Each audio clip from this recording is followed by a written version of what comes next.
So hello everyone, भाइयों और बहनों, देखिए आज हम लोग सेमेस्टर 2 का एमएम का अपना मतलब हम लोग के हिसाब से 6th चैप्टर पढ़ने जा रहे हैं, क्योंकि एमएम का 3 चैप्टर कंप्लीट है और एचआरएम का तीसरा आज आपको पढ़ाने के लिए जा रहे हैं। तो भाइयों और बहनों, चैप्टर का नाम है रिक्रूटमेंट एंड सिलेक्शन। चैप्टर का नाम है अच्छा, रिक्रूटमेंट और सिलेक्शन। नाम से ही पता चल रहा है, इसका मीनिंग पहले बता देते हैं, प्यार से सुनिए। रिक्रूटमेंट और सिलेक्शन में डिफरेंस क्या, what is the difference between the recruitment and selection. Recruitment में और सिलेक्शन में क्या डिफरेंस है बाबू? रिक्रूटमेंट और सिलेक्शन में यस डिफरेंस ये है कि recruitment is the process of attracting the application from the potential candidate. इसका मतलब होता है कि रिक्रूटमेंट में आप एप्लीकेशन एक्सेप्ट करते हो, किससे? पोटेंशियल कैंडिडेट से। पोटेंशियल कैंडिडेट मतलब जो लोग कैंडिडेट नहीं है बट हमको लग रहा है कि कैंडिडेट बन सकता है। जैसे मान लीजिए हम एक कंपनी चला रहे, वहां पर हमने लिखा कि जो भी भाई ग्रेजुएट है अप्लाई करिए। तो जितना भी ग्रेजुएट है वो सब मेरे लिए कैसा कैंडिडेट हो गया बताइए? पोटेंशियल। कैसा कैंडिडेट हो गया बताइए? पोटेंशियल। मतलब कैंडिडेट है नहीं, कैंडिडेट बन सकता है, बन सकता है। Recruitment is a process that identifies as well as hires the best qualified candidate from within और outside the organisation for the job vacancies in a most timely manner. देखिए, कंपनी हो चाहे आपका जिंदगी, हमेशा पर्सन का selection सही होना चाहिए। आपका लाइफ भी है तो सही सिलेक्शन होना चाहिए, बिजनेस भी है तो सही लोगों को जॉब दीजिए। तो choosing the right person for the right job at the right time at the right place, सही इंसान को सही काम के लिए सही जगह पर चुनना। तो रिक्रूटमेंट और सिलेक्शन में फ़र्क क्या है? रिक्रूटमेंट में हम लोग एप्लीकेशन एक्सेप्ट करते हैं उन लोगों का, बात समझे ना, एप्लीकेशन अट्रैक्ट करते हैं उन लोगों से जो लोग कैंडिडेट नहीं है, कैंडिडेट बन सकते हैं। इसको बोलते हैं इंग्लिश में पोटेंशियल कैंडिडेट। कौन सा कैंडिडेट बताइए? पोटेंशियल। और एक्चुअल कैंडिडेट क्या होता है? जो एक्चुअली आपका इंप्लॉइज है, जो एक्चुअली आपके पास काम करता है। एक्चुअली कैसे बाबू? तो वो हो गया एक्चुअल कैंडिडेट। और सिलेक्शन का मतलब क्या हो गया? Choosing best out of best, मक्खन से मक्खन निकालना, घी का अंदर से घी निकालना, मतलब बेस्ट में से बेस्ट चुनना। आप खुद सोचो, आप एक दुकान में गए ड्रेस खरीदने के लिए, वहां पे 10 तो खराब ड्रेस है, उसमें एक तो अच्छा ड्रेस है। ये सिलेक्शन नहीं हुआ। क्यों बोलिए? तो इसमें तो कोई कंफ्यूजन ही नहीं, 10 तो खराब कपड़ा है, उसमें से एक तो अच्छा चुनना था, चुन लिए। झमेला कब है बताइए? जब आपको 10 अच्छा कपड़ा है उसमें से एक चुनना होता है, ये होता है selection. Selection simply means choosing best out of best, choosing best out of best, choosing best out of best, choosing best out of best. Yes, best में से बेस्ट चुनना, बेस्ट में से, इसको क्या बोलते हैं बाबू? Selection. Selection means choosing best out of best. चलिए देखिए, अच्छा, रिक्रूटमेंट का दो सोर्सेज होता है बाबू। एक होता है देखो इंटरनल, और एक क्या होता है? एक्सटर्नल। इंटरनल रिक्रूटमेंट मतलब होता है घर वाला, एक्सटर्नल मतलब बाहर वाला। जब आप उन लोगों को जॉब देते हो who are already working with your organisations या हु आर इंटरनल स्टाफ्स, तो ये हो गया इंटरनल रिक्रूटमेंट। और जब आप उन लोगों को जॉब देते हो जो लोग ऑर्गेनाइजेशन के बाहर है, इसको हम लोग क्या बोलते हैं बताइए? एक्सटर्नल। तो इंटरनल और एक्सटर्नल में डिफरेंस क्या है? Internal recruitment refers to the recruitment that takes place inside the organisation. Company के अंदर जो रिक्रूटमेंट होगा उसको क्या बोलेंगे बताइए? इंटरनल। और कंपनी के बाहर जो रिक्रूटमेंट होता है उसको क्या बोलते हैं? एक्सटर्नल। बोलो ना। तो विद इन द ऑर्गेनाइजेशन जो होगा, आउटसाइड द ऑर्गेनाइजेशन जो होगा, within the organisation, outside the organisation जो होगा। तो ऑर्गेनाइजेशन के अंदर जो होता है वो क्या बाबू? इंटरनल। ऑर्गेनाइजेशन के बाहर जो है वो क्या बताइए? एक्सटर्नल। तो ऑर्गेनाइजेशन के अंदर जो रिक्रूटमेंट आप करोगे ना, वो कौन सा रिक्रूटमेंट है बताइए? इंटरनल। ऑर्गेनाइजेशन के बाहर जो रिक्रूटमेंट आप करोगे वो कौन सा रिक्रूटमेंट है? एक्सटर्नल। अच्छा, इंटरनल रिक्रूटमेंट के भी बहुत सारे सोर्सेज होते हैं। इंटरनल रिक्रूटमेंट के बहुत सारे क्या होते हैं बाबू? सोर्सेज। तो इंटरनल रिक्रूटमेंट के क्या क्या सोर्सेज होता है? देखिए, सबसे पहला क्या है? बहुत सारा वर्ड दिया हुआ है। सबसे पहला है बाबू ट्रांसफर। ट्रांसफर समझते हो? Shifting the employee from one job to another job, one place to another place. आप एक जॉब से दूसरा जॉब में वर्कर को शिफ्ट कर रहे हो, या फिर एक प्लेस से दूसरा प्लेस में शिफ्ट कर रहे हो। इस प्रोसेस को आप क्या बोलोगे? बोलो ट्रांसफर। क्या बोलोगे? बोलो बोलो ना। यस, इस प्रोसेस को हम लोग क्या बोलते हैं बाबू? ट्रांसफर। तो अच्छा, आपसे पूछेगा कि इंटरनल का 2 एग्जाम्पल दीजिए, एक्सटर्नल का 2 एग्जाम्पल दीजिए। Excuse me. अच्छा, दूसरा है प्रमोशन। प्रमोशन समझते हो क्या होता है? प्रमोशन मतलब लिफ्टिंग योर पोजीशन, आपको पोजीशन बढ़ा दिया। आप दरवान जी थे, आपको हेडमास्टर बना दिया, ये क्या हो गया बताइए? प्रमोशन। ऐसे इतना जंप नहीं होता है कंपनी में कि दरवान जी को हेड मास्टर बना दिया, जस्ट टू अंडरस्टैंड कॉन्सेप्ट को समझने के लिए कि दरवान जी अंकल को क्या बना दिए, हेड मास्टर। तो सीन क्या है बताइए, जब आपका प्रमोशन कब होता है, जब आपका पोजीशन लिफ्ट अप होता है, पोजीशन आपका ऊपर हो जाता है, जब आपका पोजीशन बढ़ेगा, इसको क्या बोलते हैं बाबू, प्रमोशन। क्या बोलेंगे बताइए, बोलो ना, यस। तो ट्रांसफर प्रमोशन किसका एग्जांपल है बताइए, इंटरनल की एक्सटर्नल, इंटरनल। क्या बाबू, इंटरनल। क्या बाबू, इंटरनल। क्या बाबू, यस। अगला मैं अच्छा, इंटरनल का क्या एडवांटेज, क्या चीज, देखो एग्जाम में क्या है, एग्जाम में बोलेगा एक्सप्लेन इंटरनल रिक्रूटमेंट, पूरा डेफिनेशन, एग्जाम्पल, एडवांटेज, डिसएडवांटेज, बहुत ही ऑर्गेनाइज वे में नोट्स बना हुआ है जिससे आपको एग्जाम देने में सुविधा हो। बात समझिए, सेमेस्टर वन में तो आपको ये समझने में ही चला गया पूरा सेमेस्टर कि कब एग्जाम होगा, कैसे एग्जाम होगा, 8 महीना 9 महीना पढ़ के एग्जाम दिए। एक्चुअली सेमेस्टर ऐसे ही होता है, सेमेस्टर में 6 महीना भी यूनिवर्सिटी देता नहीं है, सेमेस्टर में 4 से 4.5 5 महीना में यूनिवर्सिटी एग्जाम ले लेता है। आप लोग का भी देखिए वैसे ही होगा। इस बार आपका एग्जाम कब होगा, इस बार आपका एग्जाम अगस्त का लास्ट में या सितंबर का फर्स्ट में होगा। एग्जाम से अगस्त का लास्ट में या सितंबर का फर्स्ट में, क्योंकि ट्यूटोरियल एग्जाम का नोटिस 25 अगस्त तक ट्यूटोरियल एग्जाम दिया है, लास्ट लेने के लिए कॉलेज को बोला है। तो आप उसमें 1 महीना और जोड़ दीजिए नेक्स्ट में, तो सितंबर खत्म होते होते आपका एग्जाम हो जाएगा। बस समझ रहे ना। तो इसी बात पे जल्दी से बताइए इंटरनल रिक्रूटमेंट का क्या फायदा है, क्या नुकसान है। फायदा देखिए, पहला फायदा ये है कि आप सोचो ना, घर वाला और बाहर वाला, आप सिंपल से आप इंटरनल एक्सटर्नल को ना ऐसे समझिए कि जब अगर आप अपना गर्लफ्रेंड से शादी कर ली, ये इंटरनल रिक्रूटमेंट है, और अगर मम्मी पापा आपके लिए लड़की खोज के लाए, ये कौन सा रिक्रूटमेंट है, एक्सटर्नल। सिंपल समझ लीजिए। बाहर वाला मतलब क्या, पापा गए खोज के, पहले से रिक्रूटमेंट हुआ, से उसमें इंटरव्यू होगा ग्रुप डिस्कशन होगा, उसके बाद सिलेक्शन होगा। बात समझे। यहाँ पर क्या है बताइए, रिक्रूटमेंट मतलब पोटेंशियल कैंडिडेट। रिक्रूटमेंट 2 तरह का हो गया ना, इंटरनल और एक्सटर्नल। तो इंटरनल मतलब within the organisation, external मतलब आउटसाइडर। या पापा का कोई बेटी है, उसी का बेटी से शादी कर लिया आप, तो क्या हो गया, आपका पापा का कोई बेटी है, उनका बेटी से ही शादी कर ली, तो ये क्या हो गया बताइए, पापा का दोस्त का बेटी, पापा का दोस्त का बेटी है, तो पापा का दोस्त का बेटी है, दोस्त छोड़ो, पापा का दोस्त का बेटी है, उससे शादी कर ली, तो ये क्या हो गया, internal recruitment within the organisation. तो विद इन द ऑर्गेनाइजेशन यही होता है।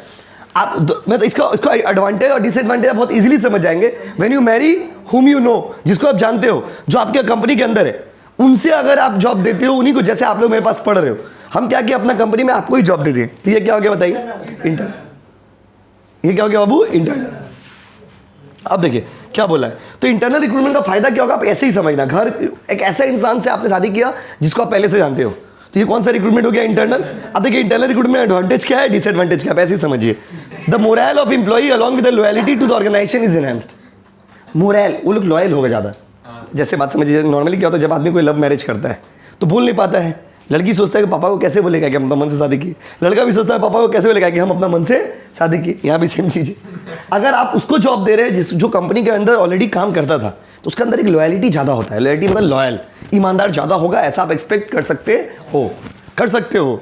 There are greater career planning, development opportunity for existing employee. जो वर्कर ऑलरेडी काम कर रहा है उसका ग्रोथ ज़्यादा होगा, उसको भी अच्छा लगेगा ना, वाह आप हमको रिस्पेक्ट दिए। आप खुद सोचो ना, आपके रहते हुए अगर कोई बाहर का आदमी को अगर जॉब दिया जाएगा, प्रमोशन किया जाएगा, तो थोड़ा खराब तो लग ही जाता है आदमी को।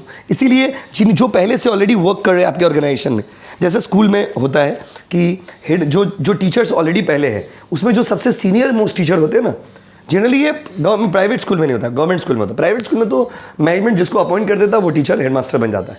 गवर्नमेंट स्कूल में रूल होता है कि जो सबसे सीनियर मोस्ट टीचर है उसको हेडमास्टर बना दिया जाएगा, अगर हेडमास्टर नहीं है। और अगर गवर्नमेंट कोई बाहर से आदमी को अपॉइंट किया, अगर गवर्नमेंट कोई बाहर से बंदा को अपॉइंट किया कि भाई जाइए आप, हेडमास्टर का भी एग्जाम होता है अलग से, तो अगर कोई गवर्नमेंट बाहर से अगर हेडमास्टर को अपॉइंट किया तब तो दिक्कत है। अब जो बाहर से हेडमास्टर आता है उसको बहुत दिक्कत होता है, क्योंकि जो इंटरनल स्टाफ होते हैं वो लोग मानते नहीं। क्योंकि आप सोचो ना, आप लोगों के बीच में से किसी को अगर हेड बनाएगा तो थोड़ा आप अच्छा भी लगेगा, लेकिन अगर आप बाहर के लोगों को जॉब दे देंगे तो ये थोड़ा एडजस्टेबल नहीं होता है। They can't tolerate this pain, they can't bear it with them. देखिए क्या लिखा हुआ, the employees can perform well with the little loss of time. Internal staff already, जैसे आपको एग्जांपल दी, आप अपना गर्लफ्रेंड से शादी करोगे तो ऑलरेडी वो जानती है आपके बारे में, आपके घर में उसका आना जाना है, बात समझे ना। वो जानती है कि आपका घर में बर्तन कहाँ है, वो जानती है कि घर में किचन किधर है। She knows everything and she will save your time. वो आपका वक्त बचा देगी। क्या बचा देगी बताइए, वक्त, आपका टाइम बच जाएगा। लेकिन employees can perform well with the little loss of time. कोई इंटरनल स्टाफ आएगा देखिए जैसे अगर आप मान लीजिए आप कल होकर के भाई कोचिंग में जॉब करने लगेंगे तो आपको पता है कि भाई कहाँ पे ऑफिस है, किधर क्या जगह पे कौन सा सामान रहता है, आपको तो पता है। कोई नया आदमी आएगा तो उसको बताना पड़ेगा, समझाना पड़ेगा, तो lots of issues. The existing employees of organisation are more motivated to perform well. जो ऑलरेडी काम करा उसको और मोटिवेशन होता है। Abilities of existing employee are better assess by the opportunities of internal recruitment. Internal recruitment के through आप उसके पोटेंशियल को, उसके क्वालिटीज को अच्छा से यूज कर सकते हो। ये एडवांटेज हो गया। अब बेइज्जती होगा, देखिए खराबी। पहला, there is a probability of losing of external better outside. बड़ा अच्छा बात बोला कि जब आप दुनिया में घर से निकलोगे ही नहीं तो आपको नए नए लोग नहीं मिलेंगे, अच्छे अच्छे लोग नहीं मिलेंगे। देखिए जैसे आप उन लोगों को ही जॉब दे दिए जो आपके पास है तो you have limited choice. Limited choice. मान लीजिए आपका 4-5 तो गर्लफ्रेंड था, उसी में से किसी से शादी कर ली तो यू हैव लिमिटेड चॉइस। यह कैसा चॉइस बाबू? Limited choice. अगर आप एक पापा को बोले पापा जाइए, अब मेरा जो जीवन खत्म हो चुका है, अब आपका हाथ में हम दे दिए कि आप जाइए मेरा जीवन साथी ढूंढ के लाइए। पापा क्या लॉट्स ऑफ अपॉर्चुनिटीज़, रोज नया नया फोटोज़ आपको देखने को मिलेगा, रोज नए नए लोग आपको देखने को मिलेंगे, रोज नए नए लोगों से आपका बातचीत होगा। सीन क्या है? लॉट्स ऑफ अपॉर्चुनिटीज़, और उसमें से जो एक बेस्ट होगा उसको चुन लोगे। अनलिमिटेड रिसोर्स मिलेगा आपके पास। देखिए there is a probability of getting external better outside. ऐसा भी हो सकता है, देखो जब आप घर से निकलते ही नहीं हो तो आपको लगता है कि जो मेरे पास है वही बेटर है। एक बार घर से निकल के तो देखो तो आपको पता चलेगा इससे भी बेटर हो सकता है। तो जब एक्सटर्नल रिक्रूटमेंट हम लोग करने जाते हैं तो sometimes you get better employees, नए नए लोग आपको मिल जाते हैं। Internal recruitment promote still ideas and narrow thinking. Internal recruitment में नैरो थिंकिंग को प्रमोट करता है। फिर वही घटिया पुराना सड़ा गला घिसा पिटा इंप्लॉय चल रहा है। The work force of the organisation remain homogeneous. Internal recruitment का खराबी क्या है? होमोजीनस ही मिलता है। होमोजीनस मतलब जो पहले था सब कुछ बदलता ही नहीं। मान लीजिए दरवान जी बैठे हुए, दरवान जी कल से ऑफिस में बैठिएगा, हेड मास्टर बन जाइएगा, हो गया बेटा हेड मास्टर बन गया। तो वो उन्हीं लोगों को जॉब देना जो ऑलरेडी आपके पास काम कर रहे हैं, कहीं ना कहीं ये होमोजीनस इन्वायरमेंट को प्रमोट करता है। होमोजीनस मतलब सारे लोग एक जैसे हो जाते हैं। हेट्रोजीनस का मतलब होता है unique people, different people, new qualities. तो एक डिसएडवांटेज है। In some case special management development programmes are employed to train for the advance technology. उन लोग के लिए आपको ट्रेनिंग देना पड़ेगा, ट्रेनिंग देकर उन लोग को एडवांस करवाना पड़ेगा। अगला है the competition among the employee enhance for the effective performance due to the pressure. अब यहाँ पर क्या होता है, जैसे मान लीजिए हम बोले कि आप लोगों में से जो बंदा अच्छा काम करेगा उसको जॉब मिल जाएगा, तो आप लोगों में अपने में ही कंपटीशन होने लगेगा। Competition is good, competition brings quality but to an extent. Competition बहुत ज़्यादा भी ठीक नहीं। कंपटीशन इतना कर लिया कि एक दूसरे को मारने पीटने लग जाए। कंपटीशन इतना ज़्यादा कर लिया कि गलत वाला चाप दे रहा है एक दूसरे का, तो कंपटीशन इतना भी ठीक नहीं। इस तरह नफरत मत करो कि जलन होने लगे एक दूसरे से। तो ये था उसका एडवांटेज और ये क्या था बाबू? डिसएडवांटेज। अब आते हैं एक्सटर्नल में। एक्सटर्नल में क्या होता है बाबू? बाहर से जा करके लोगों को लेके आओगे, बाहर जाओगे और वहाँ से लोगों को लेकर के आओगे। तो एक्सटर्नल रिक्रूटमेंट में क्या क्या चीज़ होता है? इंटर्नशिप। इंटर्नशिप समझते हो? जैसे सीए है, सीएस। आप लोग का तो खुद बीकॉम में इंटर्नशिप है, उतना दूर क्यों जा रहे हो? बीकॉम में तो इंटर्नशिप है। आपको बाहर जाकर के कंपनी में जाकर के वहाँ पर काम करना पड़ेगा कंपनी में। अब मान लीजिए वहाँ पे इंटर्नशिप करने जिस कंपनी में आप जाइएगा, अगर कंपनी वाला को आपका चाल चलन व्यवहार एक्टिविटीज़ अच्छा लग गया, वो आपसे आपका कॉन्टैक्ट नंबर ले लिया, बोले ठीक है बाबू तुम पढ़ाई बीकॉम कंप्लीट कर लो, तुमको हम लोग की जॉब दे देंगे, 8,000 रुपया महीना मिलेगा। कितना महीना मिलेगा? 8,000 रुपया महीना मिले। तो इसमें कम 8,000 कम होता है क्या? 8,000 कम नहीं। देखिए तो इंटर्नशिप से भी हम लोग ले लेते हैं। इंटर्नशिप किया हुआ स्टाफ को भी ले लेता है कंपनी बहुत बार। रिक्रूटर्स अलग अलग कॉलेज में जाके, यूनिवर्सिटी में जाकर के लोगों को जॉब देना। एम्प्लॉयमेंट एजेंसीज, ये सब बाहर के लोग हैं। एजेंसी है बहुत सारा, जिनका काम क्या है कि आपको जॉब चाहिए, हमको स्टाफ चाहिए, हम लोग दोनों को मिलाने का काम कौन करता है? एजेंसी। आपको क्या चाहिए? हमको क्या चाहिए? दोनों को मिलाएगा कौन? यस, वही दलाल। अगला है advertising. Radio, TV, magazine, newspaper, internet. बड़ा बात करते हो। देखो रेडियो, टीवी, मैगजीन, न्यूज़पेपर, कहीं भी आप जाइए वहाँ पे भी आपको एडवर्टाइजमेंट मिल जाता है जॉब का। तो जब रेडियो, टीवी, मैगजीन, न्यूज़पेपर के थ्रू लोग आपके पास आते हैं, ये क्या हो जाता है बताइए? एक्सटर्नल रिक्रूटमेंट की एग्जांपल है। Unsolicited walk in application. बहुत बार क्या होता है, जैसे किसी दुकान के बारे में देखो लिखा है walk in application. Walk in application मतलब कुछ नहीं है, डायरेक्ट अपना सीवी जो है वो लेकर के आइए, इंटरव्यू दीजिए, जॉब लेके चले आइए। इसको बोलते हैं walk in application. Walk in क्या बाबू? वॉक इन एप्लीकेशन का होता है डायरेक्ट कंपनी में चले गए, डायरेक्ट देखिए पोस्टर टंगा हुआ, जाकर के आप इंटरव्यू दे दिए। इसको बोलते हैं वॉक इन इंटरव्यू या वॉक इन एप्लीकेशन। ये सारे क्या है? इंटरनल है कि एक्सटर्नल है? External. Here you get those people whom you don't know, here you get the new people, here you get the external people. तो ये हो गया एक्सटर्नल रिक्रूटमेंट। कौन सा रिक्रूटमेंट होता है? ये एक्सटर्नल। इसका भी एडवांटेज और इसका भी क्या बाबू डिसएडवांटेज। क्या एडवांटेज है और क्या डिसएडवांटेज है, आइए देखते हैं, उसका जिक्र करते हैं क्या एडवांटेज है और क्या डिसएडवांटेज। आओ ना प्लीज़। फिर यहाँ पे भी बात, rapid growth of the organisation is effectively handle through external recruitment. तरक्की अच्छा होता है, डाइवर्सिटी, नए नए लोग मिलते हैं आपको, employees of the organisation remain up to date in the field of relevant knowledge and training. नए नए इंप्लॉइज मिलते हैं, अपडेटेड इंप्लॉइज मिलते हैं, न्यू आइडियाज आते हैं आपके पास। तो इसका एक एडवांटेज है कि you get varieties, you get new people, you get new ideas. लेकिन इसका खराबी क्या है? खराबी ये है कि जो अंदर में ऑलरेडी काम कर रहा है उसको अंदर अंदर जलन हो रहा बेटा। देखिए, existing employee loses the incentive of promotion. उसको लगता है यार ना उमंग है ना तरंग है, जीवन कटा हुआ पतंग। अब उसको लगता है कि मैं तरक्की का कोई स्कोप नहीं। It is much more time consuming expensive for the organisation. ये बहुत एक्सपेंसिव होता है, टाइम कंज्यूमिंग होता है। There are more chances that recruiting manager makes mistake because applicant assessment is difficult task and if it is fail then it result in wastage of resource. बोला अच्छा है लेकिन खराबी भी है। क्या खराबी है बताइए?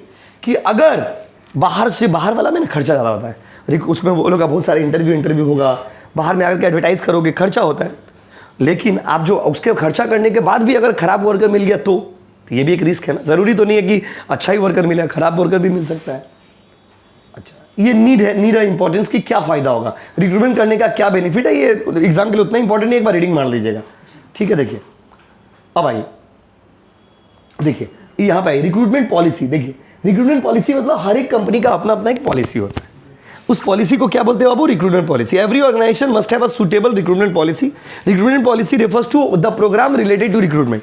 हर एक कंपनी का रिक्रूटमेंट करने का अपना अपना एक तरीका होता है, उस तरीका को क्या बोलते हैं बाबू? Recruitment policy. ये इंपॉर्टेंस खाली एक बार रीडिंग मार लीजिएगा कि क्या क्या फायदा है रिक्रूटमेंट का। बस में आपको वर्ड्स मिलेंगे, बाकी ये उतना इंपॉर्टेंट नहीं एग्जाम के लिए। तो रिक्रूटमेंट पॉलिसी क्या, हर एक कंपनी का अपना अपना एक तरीका है, अपना अपना एक क्राइटेरिया होता है, अपना अपना एक बेसिस होता है। उस बेसिस को क्या बोलते हैं? Recruitment policy. तो recruitment policy refers to the policies, the rules, regulations related to the recruitment of employees. And every organization have their own recruitment policies. हर एक ऑर्गेनाइजेशन का अपना रिक्रूटमेंट पॉलिसी होता है। देखिए इसमें सबसे पहला है रिक्रूटमेंट प्लानिंग। पहले हम लोग प्लान करते हैं कि भाई कहाँ से इंप्लॉइज लाए, इंटरनल से ले या एक्सटर्नल से ले, किस तरह से उसको रिक्रूट करे, कैसे रिक्रूट करे, इसको बोलते हैं रिक्रूटमेंट प्लानिंग। अगला है स्ट्रैटेजी डेवलपमेंट। आप एक प्रॉपर स्ट्रैटेजी डेवलप करते हो। स्ट्रैटेजी मतलब होता है रोड मैप कि किस तरह से हम लोग एम्प्लॉइज को डेवलप कर सकते हैं। उसके बाद सर्चिंग, उसको खोजते हैं। जॉब सीकर्स, जॉब सीकर्स मतलब जिसको जॉब चाहिए उन लोगों के पास पहुँचते हैं। उसके बाद स्क्रीनिंग होता है। स्क्रीनिंग मतलब धीरे धीरे धीरे धीरे धीरे धीरे देखते हैं कि भाई कौन सा एम्प्लॉई एलिजिबल है, कौन सा एम्प्लॉई एलिजिबल नहीं है। क्योंकि बहुत सारा आदमी ऐसा भी है ना लोग देश में, जैसे कहीं पे वैकेंसी निकलता है, वहाँ पे बोल दिया है कि भाई मिनिमम 60% रिक्वायर्ड। अब मान लिया किसी का 55% है, वो भी अप्लाई कर देता है। उसके बाद वो क्या बोलता है? होगा होगा, नहीं होगा नहीं होगा। मान लीजिए कहीं पे बोला कि आपका हाइट 5 फीट होना चाहिए, किसी का हाइट मान लीजिए 4.9 है। अब वो आदमी भी अप्लाई कर देता है। उसके बाद वो क्या बोलता है? होगा होगा, नहीं होगा नहीं होगा। बस कहीं पे बोला कि भाई आपका मिनिमम 80% चाहिए, आपका आना चाहिए ग्रेजुएशन में, किसी का 78% है, वो भी अप्लाई कर देता है। फिर वो क्या बोलता है? होगा होगा, नहीं होगा नहीं होगा। ये जो एटीट्यूड है ना, इस कारण से कंपनी वाला लोग को क्या करना पड़ता है? स्क्रीनिंग। स्क्रीनिंग मतलब जितना बेकार, कैसा बाबू? बेकार, जितना बेकार फालतू फालतू एप्लीकेशन है उसको रिजेक्ट करना पड़ता है, उसको हटाना पड़ता है। उसको बोलते हैं स्क्रीनिंग। क्या बोलते हैं बाबू? और लास्ट है evaluation and control. Evaluation and control मतलब कंपनी कंपेयर करके देखता है कि कौन सा पॉलिसी बेटर है, उसमें क्या डिफेक्ट्स है, क्या प्रॉब्लम है, क्या करना है और क्या नहीं करना है। ये हो गया रिक्रूटमेंट पॉलिसी। इस चैप्टर का last but not the least topic selection. Selection का छोटे छोटे चैप्टर है एचआरएम में, ये तो खूबी है। सिलेक्शन क्या भाई? तो selection simply means choosing best. क्या बात है? Out of best. बेस्ट में से बेस्ट चुनो ना बाबू, बेस्ट में से। तो लेकिन कैसे चुने? तो उसका स्टेप्स आपको बताएंगे। Choosing the best and rejecting the rest. Choosing the best and rejecting the rest. सब कचरा लोग को हटाइए, सिर्फ मक्खन को लेंगे। किसको लेंगे? वो मक्खन। सिर्फ बेस्ट इंप्लॉइज को लेंगे, जो एकदम टॉप कैंडिडेट है उसको लेंगे, एकदम मक्खन कैंडिडेट जो है उसको लेंगे। इसको क्या बोलेंगे बताइए? इसको बोलते हैं सिलेक्शन। क्या बोलते हैं बाबू? सिलेक्शन। तो क्या नौकरी मिलना इतना आसान है? सिलेक्शन का दूसरा नाम है नेगेटिव प्रोसेस, याद रखिएगा। और रिक्रूटमेंट का दूसरा नाम है positive process. Why recruitment is positive process? तो recruitment is positive process because there are less rejections. बहुत कम रिजेक्शंस होते हैं। And selection is the negative process because there are more rejections. Recruitment में रिजेक्शन समझिए नहीं के बराबर होता है। रिक्रूटमेंट में there are no rejection, so it is called positive process, and selection is the negative process because there are rejections as we choose the best and leave the rest. हम लोग best को लेते हैं और rest को, जो बाकी के वर्स्ट एप्लीकेशन है, फालतू एप्लीकेशन, उन लोग को छोड़ देते हैं। इसीलिए सिलेक्शन को कैसा प्रोसेस बोलते बताइए? नेगेटिव। लेकिन इसका एक लंबा चौड़ा स्टेप है। पहला स्टेप है इनिशियल स्क्रीनिंग, जो आपको हम थोड़ा देर पहले भी बोले थे, जहां पर हम लोग जितना भी बोगस एप्लीकेशन है, फालतू एप्लीकेशन है, गंदा एप्लीकेशन है, सबको रिजेक्ट कर देते हैं। उसके बाद एप्लीकेशन ब्लैंक, लोग का एप्लीकेशन को एक्सेप्ट करते हैं। एप्लीकेशन एक्सेप्ट करने के बाद उन लोगों का एक टेस्ट लेते हैं, रिटन टेस्ट। कैसा टेस्ट बाबू? देखिए, pre employment test. Written test लेने के बाद जॉब इंटरव्यू। और तो आप सोचोगे जब रिटन टेस्ट ले ही लिए तो इंटरव्यू क्यों लेते? रिटन टेस्ट, देखिए रिटन टेस्ट बहुत बार क्या होता है, रिटन टेस्ट में पता नहीं चलता है, क्योंकि हो सकता है आप रात में जो पढ़ के गए वही एग्जाम में आ गए, तो आपका एग्जाम बहुत अच्छा लिया, डज नॉट मीन कि आप ब्रिलियंट हो। इसीलिए इंटरव्यू ले आता है, जहाँ पे आपके नॉलेज को एक्चुअली टेस्टिफाई किया जाता है कि सच में आप ऐसे हैं या फिर लग से आप पास हो गए एग्जाम। अगर ये चलिए इंटरव्यू पास कर गया अब तो जॉब दे दीजिए, नहीं, आपका बैकग्राउंड चेक होगा। क्या चेक होगा बताइए? बैकग्राउंड, कहीं चोरी चमारी तो नहीं की हो, कहीं चोरी डकैती तो नहीं की हो, कहीं आपका नाम पे कोई केस वेस तो नहीं है, आपका फाइनेंशियल बैकग्राउंड कैसा है, आपका इकोनॉमिकल बैकग्राउंड कैसा है, आप किस फैमिली से आते हो, आपका फैमिली का बैकग्राउंड कैसा है, इसको बोलते हैं बैकग्राउंड चेक। हाँ, इसलिए तो नौकरी नहीं मिल रहा ना आपको। देखिए, नौकरी के लिए हाँ, कोई भी नौकरी के लिए अप्लाई करिएगा तो इतना स्टेप्स जाना पड़ेगा, इतने स्टेप्स को। कोई भी एक नॉर्मल, आजकल तो नॉर्मली प्राइवेट जॉब में भी इतना होता है। अभी तो कोई भी आप प्राइवेट जॉब भी जाइए ना तो ये सारे स्टेप्स आपको फॉलो करना पड़ेगा, याद रखिएगा। अभी हर छोटा से छोटा जॉब के लिए भी आपको लॉट्स ऑफ स्टेप्स। उसके बाद कंडीशन जॉब लेटर, उसके बाद आपको एक ऑफर दिया जाता है, लेकिन वो जॉब ऑफर कैसा होता है? कंडीशनल।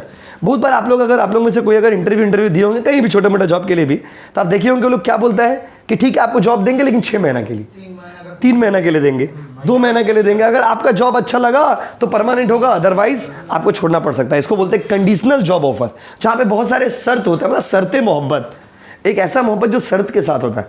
यहाँ पे आपके पास कंडीशन दिए जाएंगे, these are the condition, if you want to accept okay, otherwise go, जहाँ जाना है जाओ। बात समझे? Conditional job offer. मान लीजिए आप ये भी एक्सेप्ट कर लिए, अब तो नौकरी दे दीजिए, नहीं, अब तुम्हारा मेडिकल चेकअप होगा।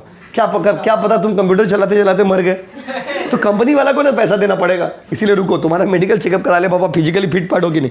तो आप सोचो कि ऐसा तो गवर्नमेंट जॉब में होता था, गवर्नमेंट जॉब में होता है अभी भी, लेकिन प्राइवेट जॉब में भी अब होने लग गया। क्योंकि आप सोचो ना, क्योंकि काम करते करते अगर स्टाफ मर जाता है तब तो सारा खर्चा तो कंपनी को देना पड़ेगा, तो कंपनी ये सब भी चेक करा लेता है। वो बोले कोई मेडिकल सर्टिफिकेट लेके आओ। कभी कभी कंपनी खुद कैंप करा देता है, कैंपिंग कर देता है, जहाँ पे कैंप में पता चला इसको कोई बीमारी तो नहीं। कभी कभी क्या होता है कि आपका अलग से आपको कोई डॉक्टर का नाम बता दिया, हॉस्पिटल का नाम बता दिया, वहाँ से आपको टेस्ट कराना पड़ता है। कभी कभी आपको बोलता है आप कोई भी एक नॉर्मल डॉक्टर से आप एक तो सर्टिफिकेट लेके आइए कि आप मेडिकली फिट हो।